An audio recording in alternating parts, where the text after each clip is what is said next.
¿Qué tal amigos? Bienvenidos a Así Veo las Cosas. Te saluda Lindsay Casinelli en sustitución de Jorge Ramos. Últimamente hemos escuchado mucho acerca de Groenlandia. Sabemos perfectamente dónde queda ubicada y esa es precisamente la razón por la que Donald Trump ha reiterado que quiere manejar Groenlandia. Hay nueva información sobre las conversaciones entre el presidente Donald Trump y el secretario general de la OTAN en medio de la creciente tensión geopolítica por apropiarse, entre comillas, de Groenlandia.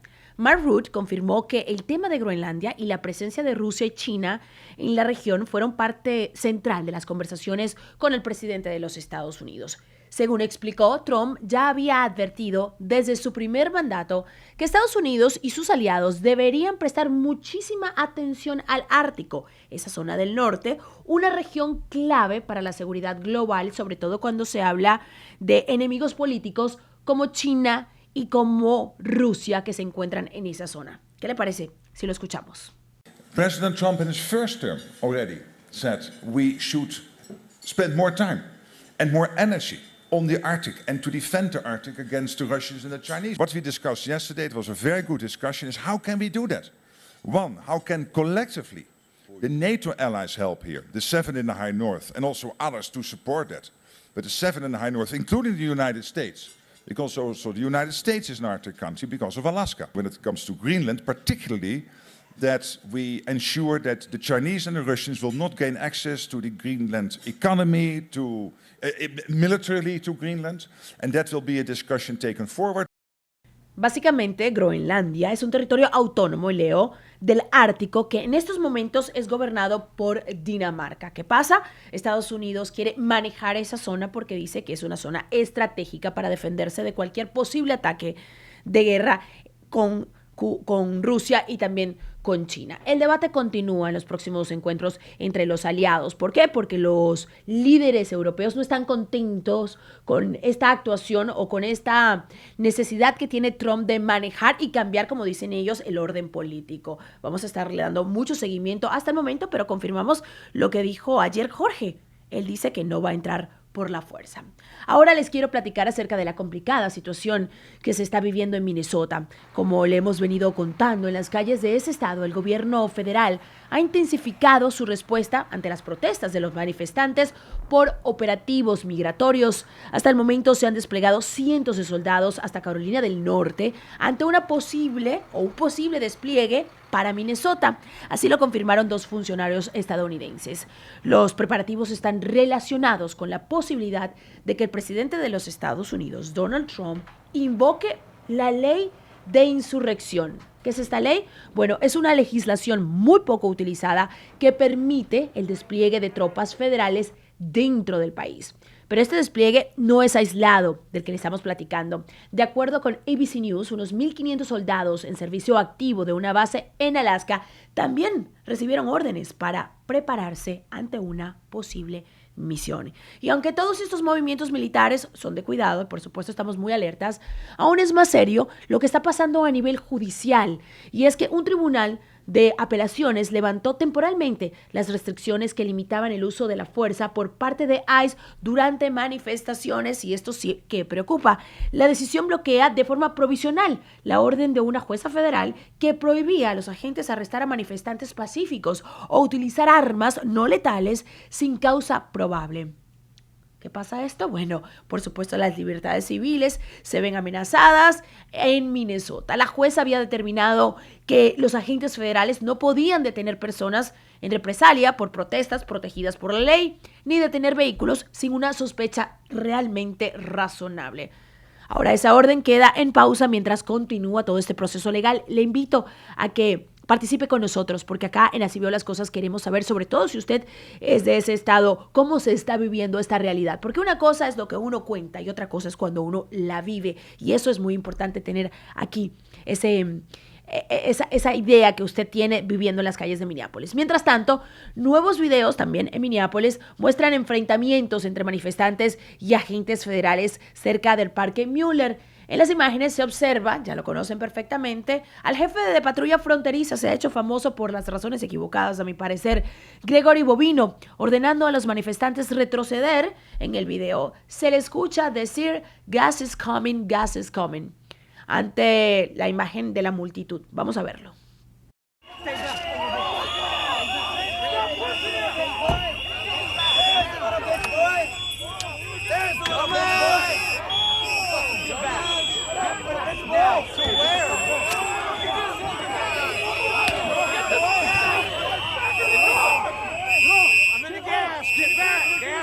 Gas on Bill! Gas on Bill! We're filming you! Gas on Bill, Trevino! Gas on Bill!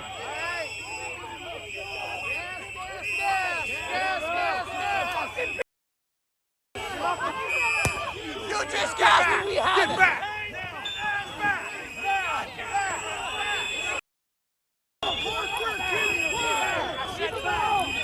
Sam! I have it! I have it! Sam, back up. The green stuff. The green stuff. Mucha tristeza por nuestra comunidad de migrantes. Si nos hubiesen dicho que íbamos a presenciar este tipo de escenas hace unos años, hubiésemos dicho no, por supuesto que no. En Estados Unidos eso no ocurre, y mucho menos en manifestaciones pacíficas.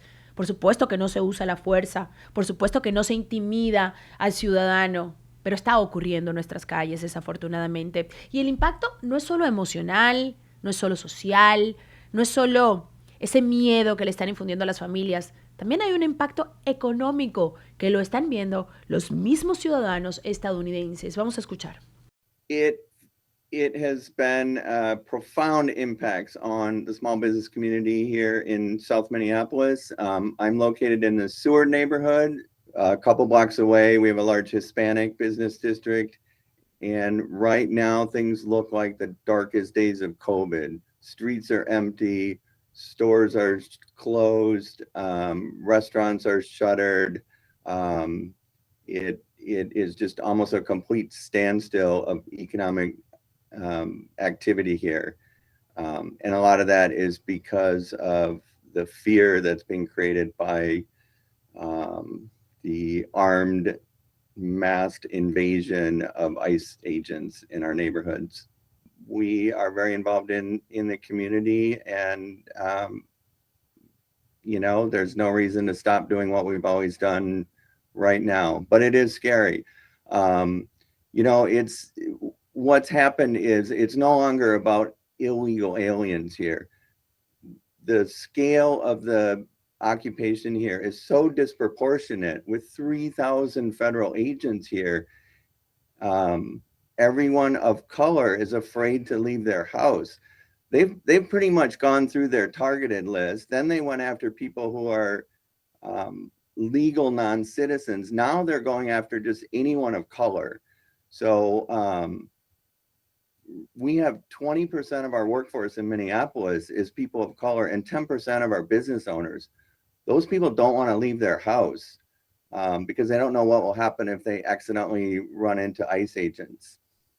Como yo le decía, una cosa es contarlo y otra muy distinta, vivirlo. Y a través de las palabras de este ciudadano estadounidense nos damos cuenta que se vive con mucho miedo, no solamente al no tener documentos, sino también al lucir distinto en tu color de piel. Y eso hay que ponerle muchísima atención.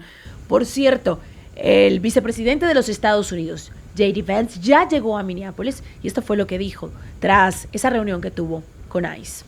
Local authorities have been told, do not cooperate. So these guys are trying to go out and enforce the law. They're trying to arrest sex offenders, but they're trying to do it in an environment where local officials have been told, do not help them, do not provide intelligence about where these sex offenders might be. This is disgraceful. And there are a lot of things that all of us could do better to lower the temperature, but the number one thing that I learned today is that the best way to facilitate reasonable enforcement of the law, but also to lower the chaos in Minneapolis, would be for state and local officials to cooperate. Now, I will say, on one final positive note, I actually think that there's some hope, some reason to think that there's going to be better cooperation in the weeks and months to come. I think that because I've talked to some of the local officials here, I think there are reasons to believe. Continuamos con más, también en el orden migratorio, porque ahora fíjense, subió el incentivo para autodeportarte. En más de este tema, el Departamento de Seguridad Nacional informó que aumentará el incentivo para la autodeportación. Ahora pasará de $1,000 a $2,600 para quienes se encuentren ilegalmente en los Estados Unidos y decidan salir voluntariamente utilizando la aplicación de CBP. Según el DHS, el Departamento de Homeland Security, desde enero del 2025, más de 2 millones de personas se habrían autodeportados por estar indocumentados. Usamos ese término, no ilegal, indocumentados.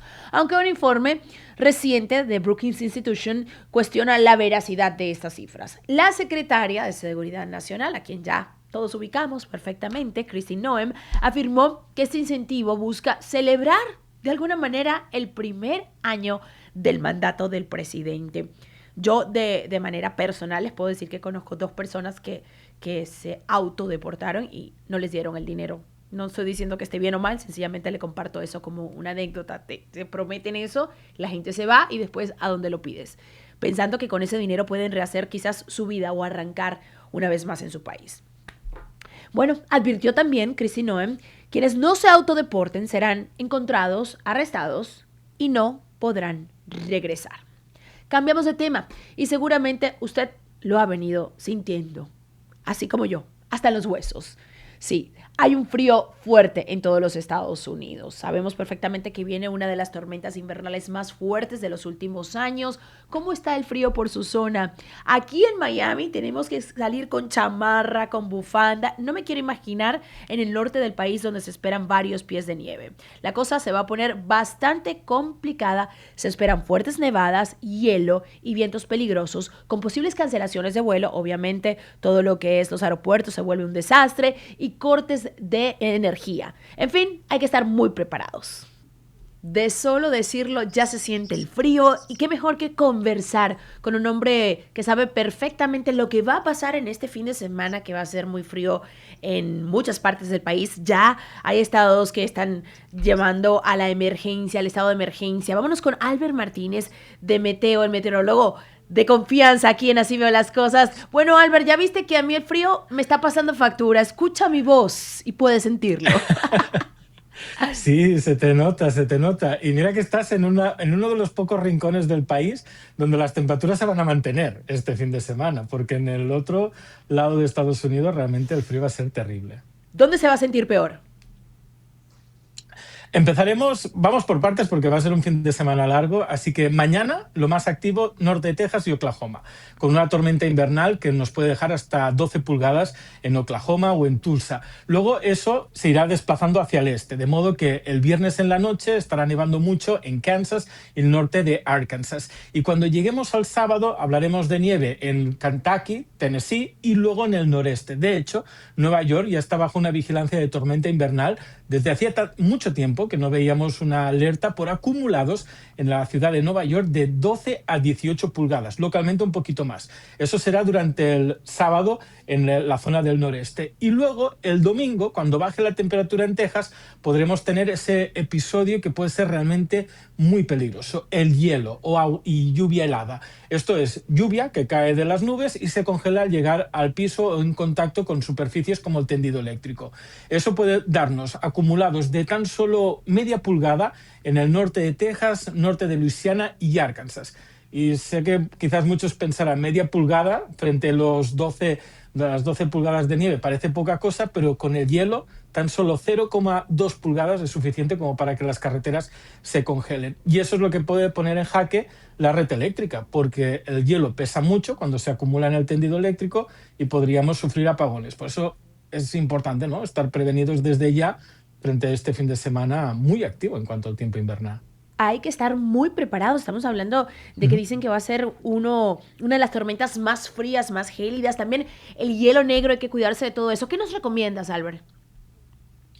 La principal recomendación es quedarse en casa. Si uno no tiene que salir este fin de semana, mejor quedarse en casa y estar disfrutando del podcast, de Canal Meteo, ahí entretenido, leyendo, jugando. En casa es importante que la casa esté bien protegida. Si tenemos una estufa que funciona con leña, importante que haya ventilación para que no nos quedemos intoxicados, ¿no?, por el monóxido de carbono. Y si tenemos que salir, sí o sí, tenemos que extremar las precauciones. Uno, nos tenemos que abrigar bien. Tenemos que llevar capas, ¿no? Por eso el contraste cuando estamos en casa y salimos a la calle. Luego, el vehículo, tenemos que asegurarnos que el depósito de gasolina está lleno. No está de más llevar, por ejemplo, un par de mantas en el coche por si acaso, o algo de comida, un poquito de agua. Nos Luego, quedamos cuando termina el extraviados, evento, lo ¿verdad? sacamos. Podría pasar. Exacto. Podría pasar, porque es que estamos hablando de 18 pulgadas Claro. en la parte de Oklahoma, Kansas, Kentucky, Tennessee o Nueva Albert, York. a mí Luego, me tocó, te cuento rapidito, ujú, cubrir muchas tormentas de nieve cuando yo era reportera de noticias en Nueva York y yo no conocía el daño que te puede hacer la nieve, obviamente. Me parecía tan linda porque se ve tan linda en las fotos, ¿verdad?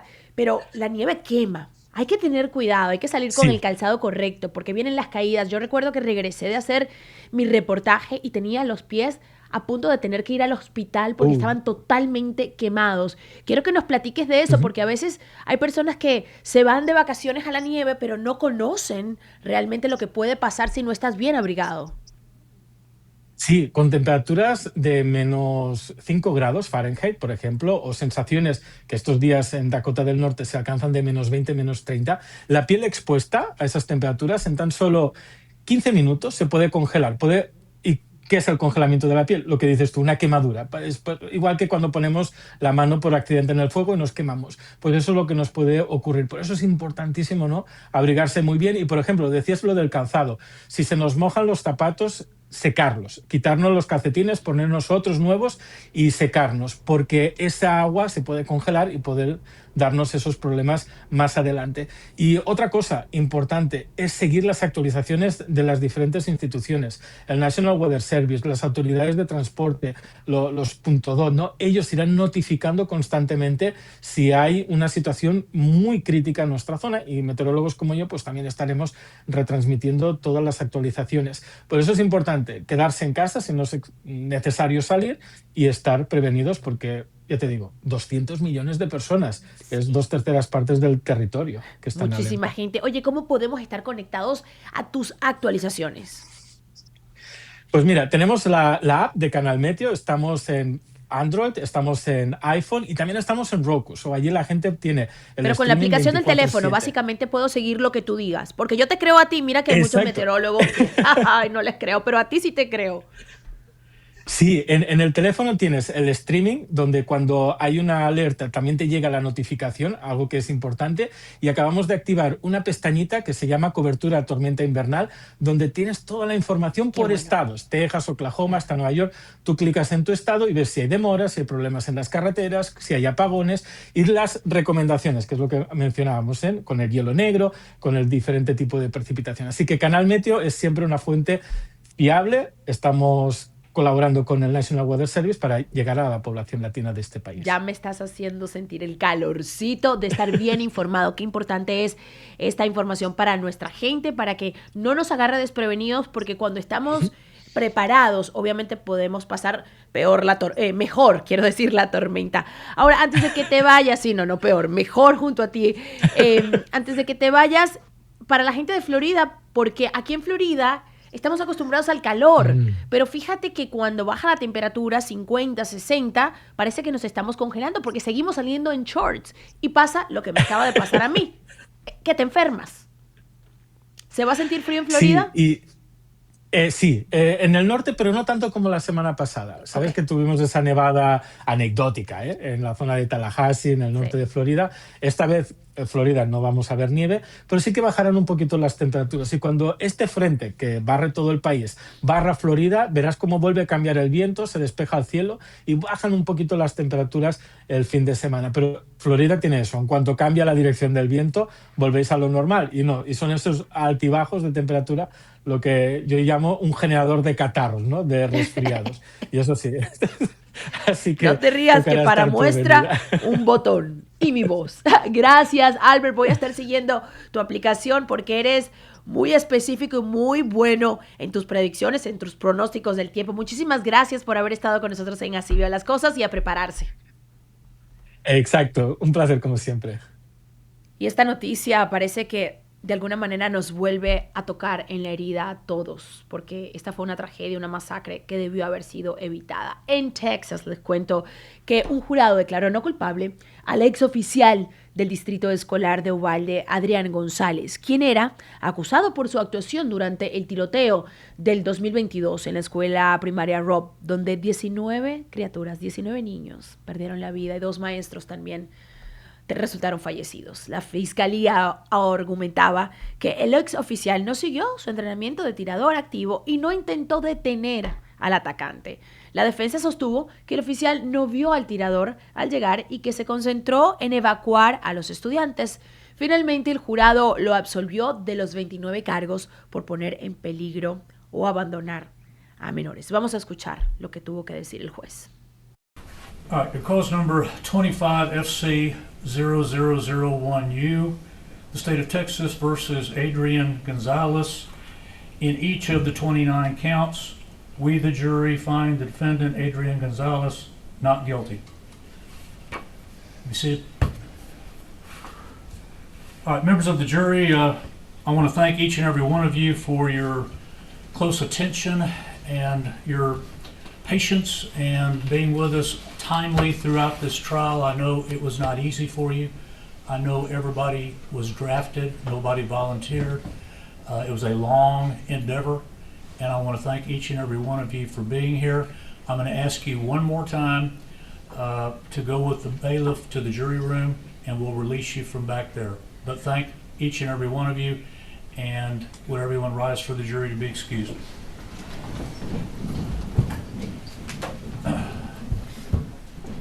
Un juicio muy emocional, veíamos personas llorando, obviamente el acusado con la tranquilidad de haber sido declarado no culpable, pero me quiero concentrar en los familiares de estas víctimas que salieron de este juzgado con el corazón roto y diciendo que la justicia de los Estados Unidos había mandado el mensaje incorrecto, porque las autoridades deberían de protegernos ante todo.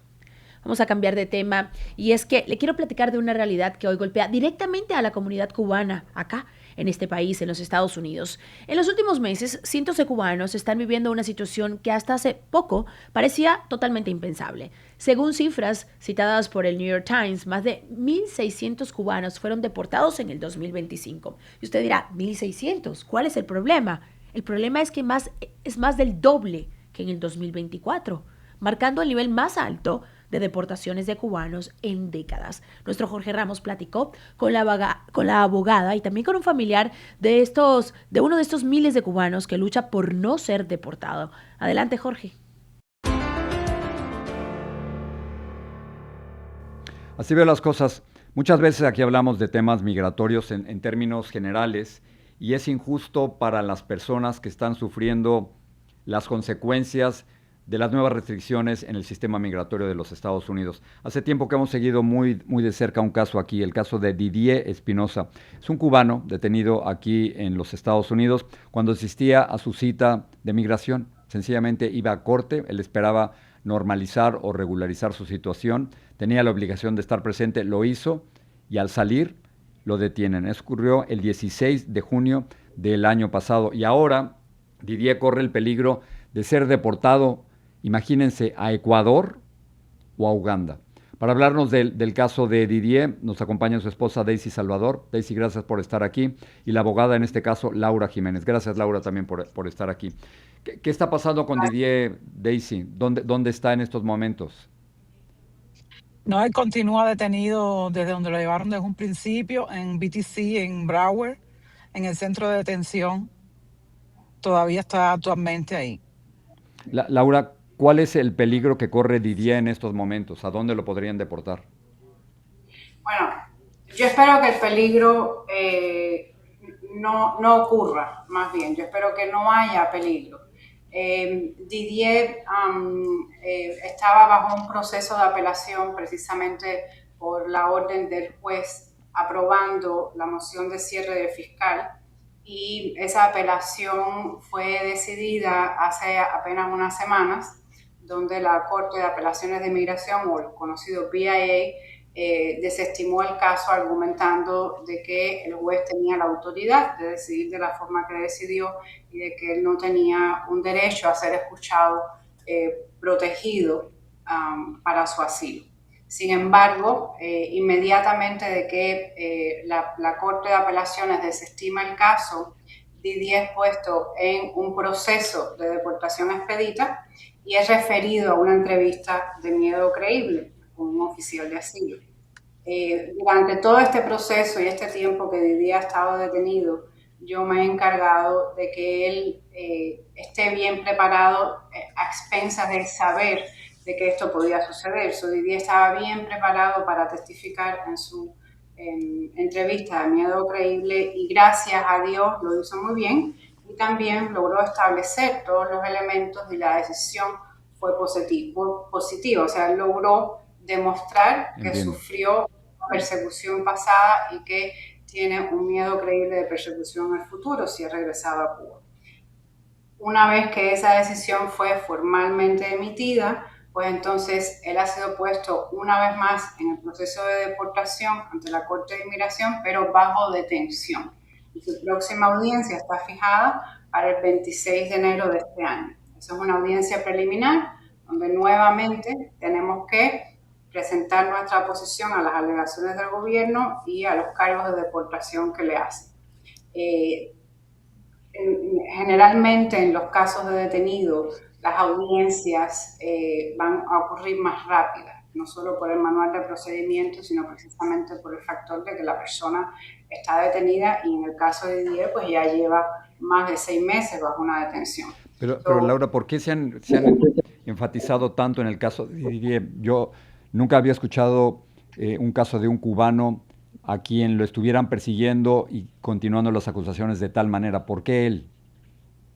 Bueno, no es que lo están persiguiendo. En realidad, después de la decisión de Matter of QLE y de Hurtado por la barra de apelaciones de inmigración, se ha determinado, lo cual ya estaba contemplado en la ley, simplemente es una nueva interpretación que ha modificado el proceso de detención. Estas personas que entraron de la manera de Didier, bajo la ley, están sujetas a una detención mandatoria, lo cual era lo correspondiente al momento de que cruzó la frontera, y es tal cual lo que dice el INA y es tal cual lo que dice la Corte Suprema y mucha otra jurisprudencia en este tema.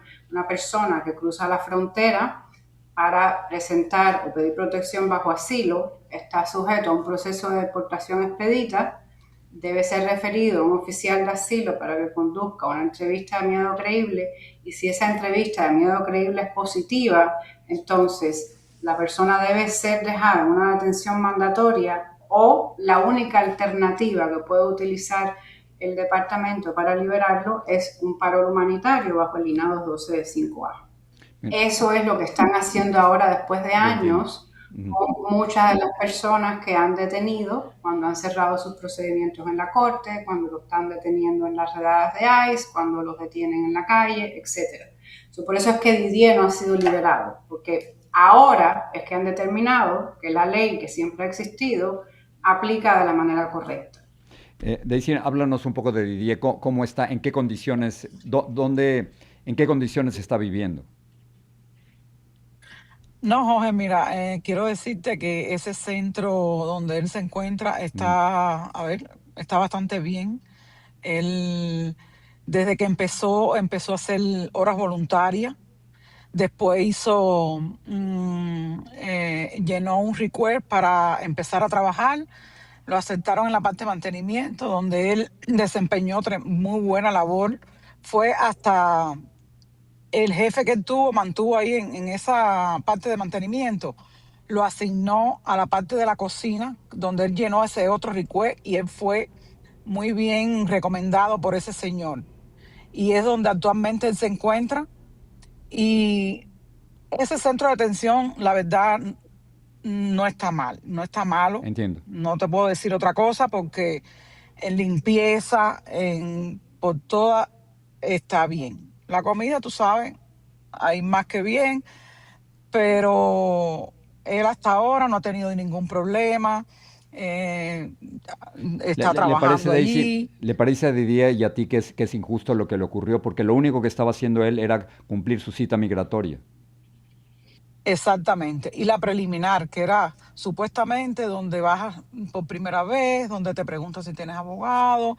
Entonces, ese momento, figúrate, fue un momento donde quizás ahora las cosas tienen también su auge, pero nos tocó vivir esa pesadilla, como dice uno, y ya fue detenido, ¿no? Ahí está la abogada que le puede decir, eso fue ahí con lista en mano, como sale en el video. Iban por Y él. ese día todo el mundo, sí, iban por él, hasta más las personas de por la mañana. Ellos fueron por la mañana, porque allí hay detenidos que fueron por la mañana, cogieron personas por la mañana, ellos volvieron por la tarde ese día, fue el día entero cogiendo gente ahí en la corte. Laura, quería preguntarte, yo llevo 30 años en los Estados Unidos y jamás pensé que iba a reportar la noticia de cubanos deportados a la dictadura cubana, pero tú tienes nueva información sobre varios vuelos de cubanos deportados desde los Estados Unidos a Cuba. ¿Qué es lo que sabes? Sí, pues mira, en lo que va de la reciente administración han deportado alrededor de 1.600 cubanos directo a la isla. De Estados Unidos a Cuba. Correcto. El último vuelo salió el 18 de diciembre del 2025 con 128 cubanos.